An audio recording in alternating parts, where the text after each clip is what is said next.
Soon. Your runners are getting slow. Mark is late. The clients are itching. Mark is careful, or maybe he just distracted by the trophy of wife on his.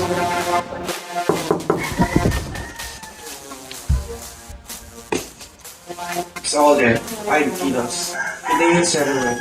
Muntik na ako sa checkpoint. Late to Mark. You know what, Marky? Man who gets coffee in this business don't last long.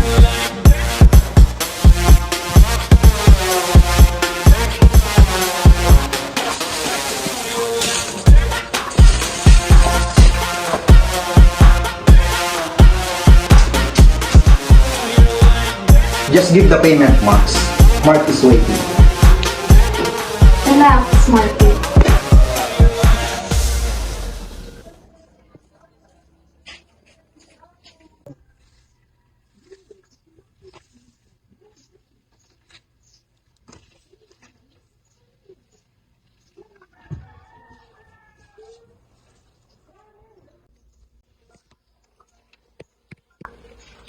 Hi, girls!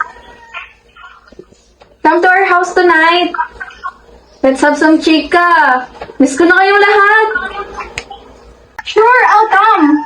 Madali so boring. Tsaka, walang kwento yung mga tao dito sa bahay. Okay, I'll just finish my task. Count me in.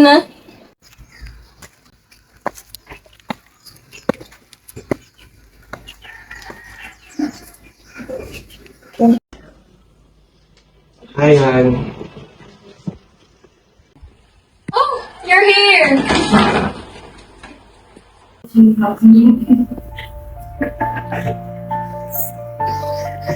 Ano to? Is this lipstick? Ali? Han? Purpose crazy. Hindi ko alam yan. Pagod ako. Hayaan mo na.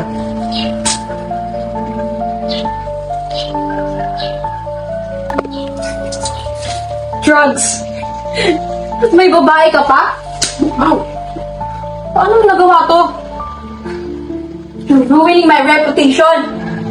Sinsira mo yung buhay natin. Ano ba yan? That's the business, you know. That pays for this house. It pays for your dresses and all. You're a pusher. You're a pusher. Do you understand that? You're cheating with me with some bitch? With a fucker? Goodness.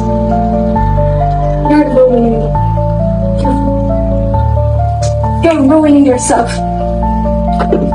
Business lang yon. Kaya manahimik ka.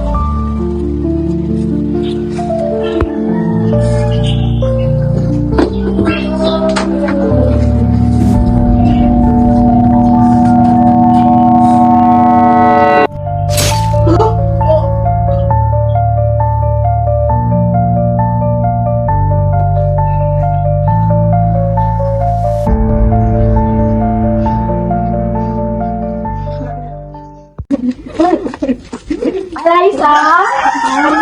Eliza!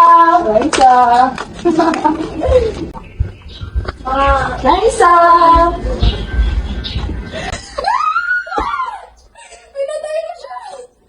Oh my God! Pinatay mo si Mark! Patay na siya, Ali! Patay na si Mark! Tumawag tayo ng mga pulis! What? No! No! Not now! My life! Ano gagawin ko? So, ano na ngayon, Eliza? Ano ang pinaplano mo? Ako makulong. How about you, Freematon? Wala naman sa kanya mawawala, right? Tama ko ba to? This is murder! You killed your husband! I'm your friend. Girls, I'm begging you. Please help me. Ayoko makulong. I'll do everything. Just help me. Help me, guys. Eliza, ano naman ba ang pinasok mo? It's Freematon. Mukha naman siyang addict. Kailangan natin tumawag ng pulis. Sa batas at mata ng Diyos, this is a sin. Oh, what? Gusto mo bang mag tayo magkakabili tayo ng polis? Di lang si Ali ang masisira! Pati buhay natin! I don't want to be dragged at this mess. We must act now. Someone must sacrifice and it is not us. It's Atong.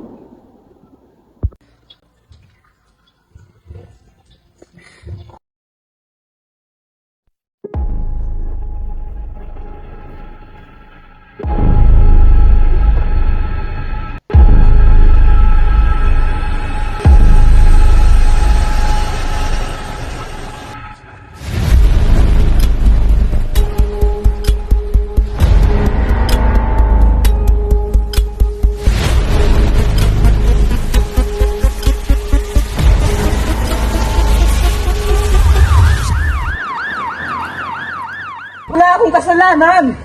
Ikaw ay inaaresto sa kasong pagpatay. May karapatan kang manahimik o magsawalang kibo. Ano man ang iyong sasabihin ay maaaring gamiting pabor o laban sa iyo sa hukuman ito. May karapatan kang kumuha ng abogado. Kung wala kang kakayahan, ito ay ipagkakaloob sa iyo ng pamahalaan. Wala akong kasalanan! Ano bang nagawa kong kasalanan? Pakawalan niyo ako! Wala akong kasalanan! Anong kasalanan ko? Kasalanan ko! Pakawalan niyo ako dito! Wala akong ginawang masama! Wala akong pinatay! Tumigil ka, malakas ang ebidensya laban sa'yo. Ma'am, maawa ka! Tulog ako noon! Wala akong ginawang masama! Mama Liza, sabihin mo ang totoo! Hindi ako umatay tao! Ma'am, maawa ka!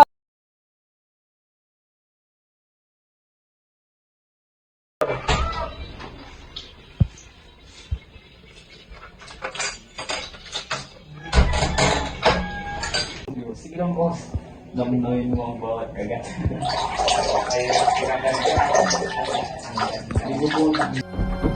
Uy, may tao! Oh, maawa ka sa...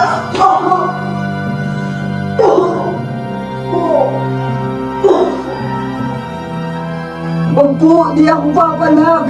Ayoko na! Wag! Kung saan, tigil mo na yan! Opo! Anong gagawin mo dito, boss? Total, ang ganda naman ang pagmumukha nito. Wag! Hindi na ako nakakatingin ng mga babae. Tagal na rin, boss. Tignan mo ang pagmumukha niya. Wag! Tignan mo. Sige. Balaan mo siya.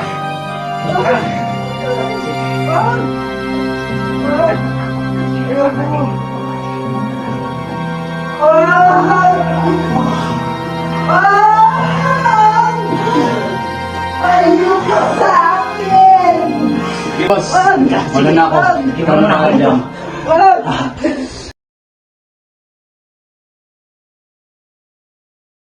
Cheers to the new contract. You're officially the face of the industry now. Who would have thought, right? From that accident to this, oh my God, you're unstoppable. Nanaginip na naman ako. Tungkol ba yun sa poging business partner / model na nakasama mong before? No. It's about me. Deploy the incident. It just got go. Napagabag pa rin ako. Alyssa, kailangan nating itama to. Hindi ko na kayang marinig ang iyak ni Atong. Bawat gabi, nararamdaman ko yung kutsilyo sa kamay ko. It's rotting us from the inside. Hindi ka ba nababagabag, Ali? You killed your husband at nagpakulong ka ng taong inosente. Itama? 10 taon na ang nakalipas, Ali. Look at us now. You are the queen of this industry. Isang salita mo lang, yumuyo ko ang lahat. Ibibigay mo ba lahat yan para sa isang tao? Wala namang silbi sa mundo. Isipin mo ang sarili mo. Ali, that was 10 years ago. We buried that secret. I think it's just the casualty of your success. Our success. Right. Success. Hoy, Atong! Idalaw ka. Himala. Sa loob ng maraming taon, ngayon lang may dumalaw sa'yo. Sino daw po? Ayaw sabihin yung pangalan. Basta nangangawi Julia. Mukhang galing yata yun ng ibang bansa. Ina, salamat ka, may dalaw ka.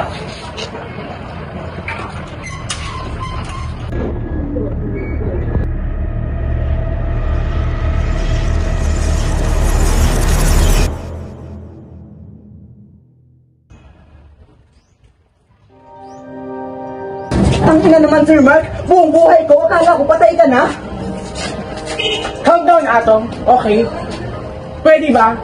Pagsalitain mo muna ako. Pagkatapos ng pagbibintang, pang-aalipusta, pambukasura at pagkasabing naranasan ko dahil sa iyo at sa pamilya mo, calm down na ang masasabi mo.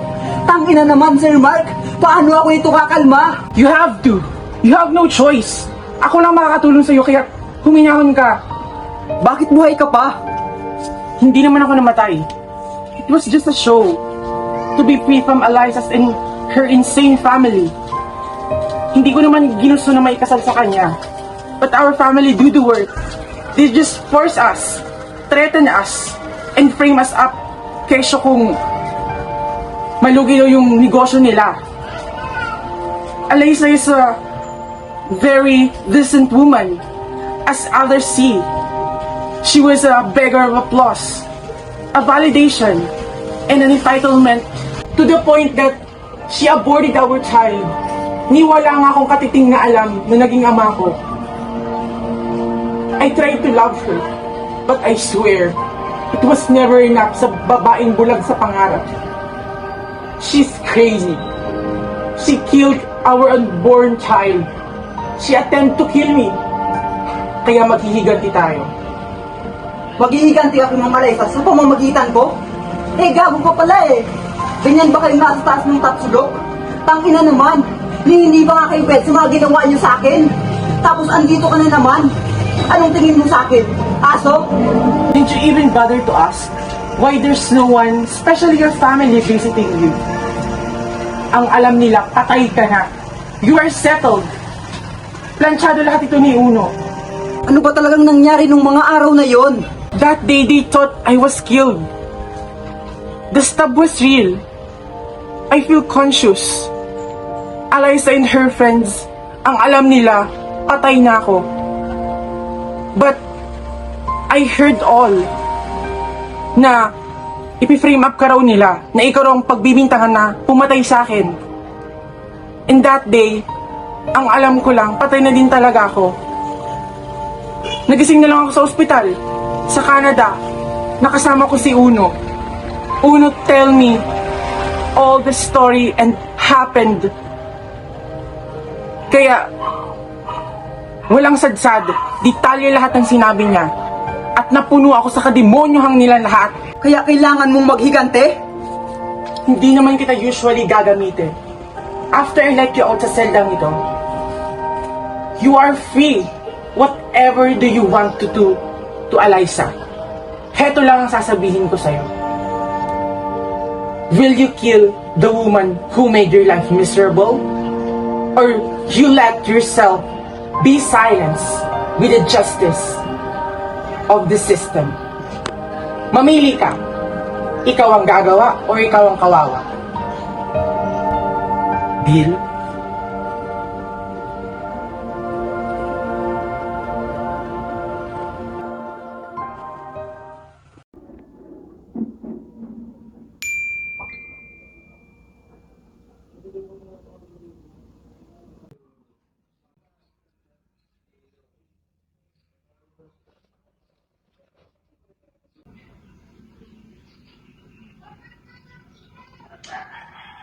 Good evening, ma'am.